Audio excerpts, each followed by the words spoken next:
Selamat pagi, salam sehat untuk kita semua.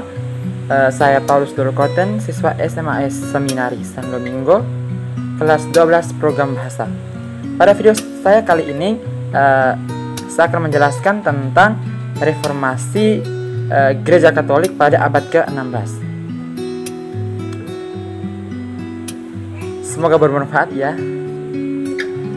Reformasi adalah suatu gerakan untuk mengadakan pembaharuan dalam kekristenan barat yang dimulai sejak abad ke-14 hingga abad ke-17. Sebenarnya, reformasi merupakan gerakan yang hendak mengembalikan kekristenan kepada otoritas Alkitab dengan iman dan kepercayaan yang sesuai dengan prinsip-prinsip wahyu Allah. Reformasi meletus di abad ke-16 dan letusannya terjadi di beberapa tempat yang berbeda. Pertama-tama, letusan di Jerman dengan Martin Luther sebagai pelopornya. Setelah itu, Zwingli memimpin reformasi di Swiss. Kemudian Johannes Calvin yang mempelopori reformasi di Prancis serta di Jenewa dan Swiss. Selain itu, reformasi juga terjadi di tempat lain seperti di Inggris. Gerakan ini boleh dikatakan dimulai oleh munculnya golongan Lollard, Waldense, dan Hussite pada masa sebelum abad ke-16 itu. Pada awal abad ke-16, tampak jelas bahwa gereja di Eropa Barat berada dalam keadaan yang sangat memerlukan pembaharuan secara menyeluruh. Darah kehidupan gereja telah berhenti mengalir melalui pembuluh-pembuluhnya. Tata gereja yang resmi benar-benar membutuhkan pembongkaran yang menyeluruh. Birokrasi gereja menjadi tidak efisien dan penuh korupsi. Moral para rohaniwan sering tampak lemah dan menjadi sumber skandal bagi jemaat. Sedangkan jabatan gereja yang tinggi diperoleh melalui cara-cara yang tidak dipertanggungjawabkan. Umumnya, jabatan itu diperoleh dengan dasar hubungan keluarga, status politik, atau status keuangan, bukannya atas kualitas kerohanian mereka sendiri. Bagi banyak orang, jeritan pembaharuan itu merupakan permohonan untuk melakukan reformasi gereja dalam bidang administratif, moral, dan hukum. Penyalahgunaan dan imoralitas harus ditingkatkan. Paus harus mengurangi perhatiannya terhadap masalah-masalah duniawi. Immoralitatis harus disingkirkan. Administrasi gereja disederhanakan dan dibersihkan dari korupsi. Selain itu, ada beberapa orang yang menambahkan tuntutan lain, yakni tuntutan akan perlunya reformasi atas ajaran teologi dan paham-paham keagamaan Kristen. Waktu itu, bagi Martin Luther dan Johannes Calvin, gereja telah kehilangan visi, sebuah penyelewengan dari paham-paham utama dan khas dalam iman Kristen, serta kegagalan dalam menangkap makna sebenarnya dari kekristenan itu.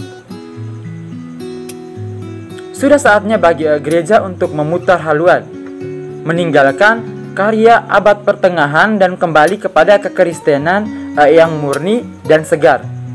Kekristenan tidak dapat diperbaharui tanpa suatu pemahaman akan arti sebenarnya dari kekristenan itu sendiri. Reformasi menekankan untuk kembali kepada gereja mula-mula. Dalam perjuangannya, Martin Luther mengancam keburukan-keburukan yang ada dalam gereja, terutama penyelewengan surat, penghapusan siksa, dan sistem kepausan. Luther menyerang ajaran substansi atau pemahaman tentang hakikat perjamuan kudus yang dianut oleh Gereja Katolik Roma pada waktu itu. Kehidupan selibat para klerus adalah istilah bagi para pejabat gereja dan menuntut penghapusan kuasa Paus atas Jerman. Raja-raja Jerman banyak berpihak kepada Luther, seperti Raja Saksoni, Hessen, raja-raja di luar Jerman seperti Raja Damrak, Raja Swedia. Daerah-daerah tersebut menjadi daerah Lutheran, istilah yang diberikan kepada para pengikut Luther. Dan Luther menyerahkan wewenang itu mengatur gereja dalam wilayah tersebut kepada rajanya masing-masing. Reformasi itu juga di luar Jerman, di kota Zurich, Ulrich Zwingli juga mengadakan reformasi gereja pada tahun 1523 dengan dukungan dari Dewan Kota. Pembaharuan yang dilakukan Zwingli lebih radikal bila dibandingkan dengan pembaharuan Martin Luther. Pembaharuan di Zurich menyebabkan kota tersebut menjadi anti-paus, anti-monastik, dan anti-hierarki atau kepemimpinan gereja. Ajaran Zwingli segera menyebar ke kota-kota lain seperti Swiss dan Jerman Selatan. Sedangkan di Jenewa, pembaruan pertama-tama dilakukan oleh William Farel dan kemudian dilanjutkan oleh Johannes Calvin. Waktu itu Calvin berhasil mengadakan pembaharuan di kota ini. Bahkan pada tahun 1536 Calvin berhasil menerbitkan buku Institutio Institutus of Christ Religio. Calvinisme segera berkembang ke seluruh Eropa dan menimbulkan pergolakan politik seperti perang agama di Prancis, revolusi Belanda yang membebaskan penjajahan Spanyol, kemerdekaan Skotlandia dari pengawasan Prancis.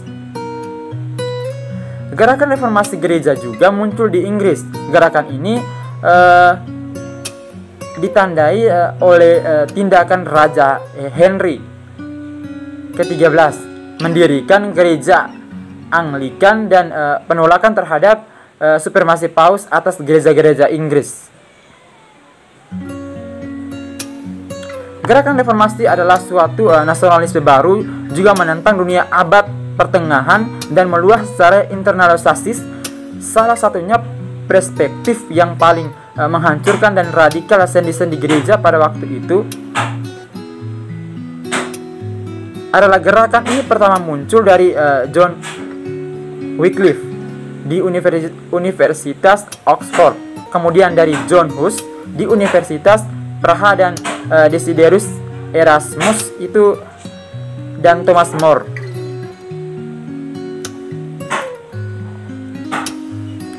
Gereja Katolik Roma secara resmi menyimpulkan perdebatan ini di Konsili Konstans. Konklav mengutuk John Hus yang dihukum mati padahal ia datang dengan jaminan keamanan. Sementara Wycliffe secara anumerta dihukum bakar sebagai orang yang menyesat. Konstan menghukum dan mengukuhkan konsepsi abad pertengahan yang tradisional tentang gereja dan kekaisaran. Konsili ini tidak membahas ketegangan nasional ataupun ketegangan teologi yang muncul pada abad sebelumnya. Konsili tidak dapat mencegah skisma dan perang Hus Bohemia.